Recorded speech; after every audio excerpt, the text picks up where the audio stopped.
אנחנו נמצאים במוזיאון אלפא, רומאו ומילאנו, ואיתנו נמצא לורנצו ארדיציו. Lorenzo, how are you? Fine, thanks, and welcome to the Alfa Romeo Museum. Thank you so much for having us here. It's a big pleasure to see so many Alfa Romeos in the same building. Can you just show us a little bit from this heritage of the car? And I see the first Alfa Romeo ever in the back. This is the 24 HP, the first Alfa Romeo ever, and it was the top of the range available in Italy in 1910. It has a straight 4-cylinder, 4 liters and 42 horsepower, with a top speed of 100 km per hour. 100 km per hour in 1910? Yeah, and the car is still in running condition, so wow. We can drive it, even without brakes on front wheels, wooden wheels, and so it's a bit complicated now. The infrastructure was ready for that kind of speed that days? Yeah, it was, but of course... It was dangerous. It was dangerous, and you don't have to think about a so wide public. It was a very special car. Okay, can we move to the second one? Yeah, the second one, the 15 HP, is a kind of a little sister, but it's important because it was the first Alfa that took part in a race. Can we walk around it? It took a part of... Which race was the first one? Well, it was called the Concorso di Regolarità di Modena. It was a strange race, but it's important because it's the first one. Yes, so this is the first race car of Alfa Romeo ever? Ever. Is this the same one or it's a... It's a car like this. Okay, it's a car, it's not this one. It's not this chassis, but it's the same specs. What kind of engine does it get? It's a straight 4 or 2.6 liters. Okay. And then we pass after the war. During World War I, Alfa was taken by the young Nicola Romeo, a young investor that took the control of the brand. Yes. And Alfa was transformed in Alfa Romeo. And the first new project was the RL. The RL, it was an elegant Grand Tourer, but it also able to win some important races, like the Targa Florio. This one was racing. It's not like for a queen or prime ministers or, you know, exactly. Mussolini, I don't know. Not this bodywork. This bodywork was manufactured by Carrozzeria Castagna for an Indian Maharaja. And the car was discovered in Pakistan in the 70s. Oh, they sent it to Pakistan and you brought it back? Yeah. So you're collecting for how many years? You're collecting cars for this beautiful museum? The museum started to collect cars in the early 60s, and we are still collecting now. Yeah, exactly. We will see it. Let's jump to the next one.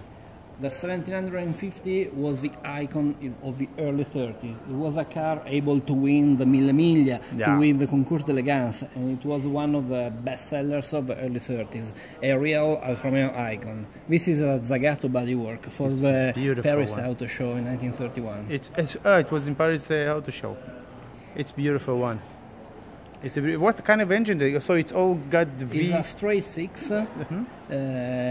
Straight 6 cylinders. 1750 with 105 horsepower, but it was extremely fast for those 500 and 1930. Wow. Also because it was a very small engine on a very drivable and how fast did it go? The fastest cars are over 165, 170 km per hour. Wow.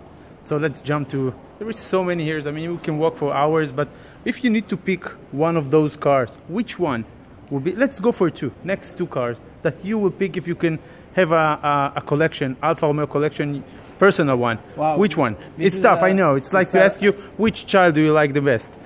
I know, it's tough, but I will ask you anyway. So I love all the cars, but there are some of them that are really important for Alfa Romeo history. For instance, the 1900, the grey one, but it's... So let's go meet her. It is important because after the legendary years of the pre-war period, Alfa Romeo started to produce for the mass market. And the 1900 was the first car with a unibody construction and the first car manufactured on the assembly line, and not just handcrafted. By hands or... Can you tell us a bit about this? Actually, the important thing is not the part on the bonnet, but the nose, because this was for the first time considered as a design element. This is normal now to recognize an Alfa Romeo for its face, and this for the first application of the trilobo, we call it, with the scudetto, the shield, and the two intakes. So this is what you go with today. In these days, the same face, I mean, it's not the same, but the same idea. The same idea. The trilobo now is the Alfa Romeo face. Yes. So let's move to maybe the last one in this floor.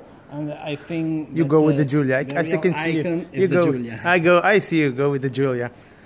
Giulia is the icon of the 60s. What makes it so iconic car, the Giulia? Because it was new. It was different from any other car, and it was advanced. It was one of the first car manufactured and designed in the wind tunnel, with wonderful aerodynamic performances. Okay. The slogan was Giulia, designed by the wind. And it was this true. one, the first one you took to wind tunnels? The first one developed to be aerodynamic. I see. Yeah. But another important aspect is the safety. It's the first safe car in the world, able to pass the crash test. Oh, okay. I mean, if today I would show it to engineers with this big shield, they would say this is not aerodynamic. But not in but the not, safety. yeah, exactly. But not and in then this. it was important because it was iconic, because it was the car of the police in the 60s. And also the Do they still have some of those? The police in somewhere in museum with all. Yeah, Italian police has a good collection, and there are some Giulias. Okay. So this is a great floor. We'll meet you in another floor. Thank you very much. You're welcome.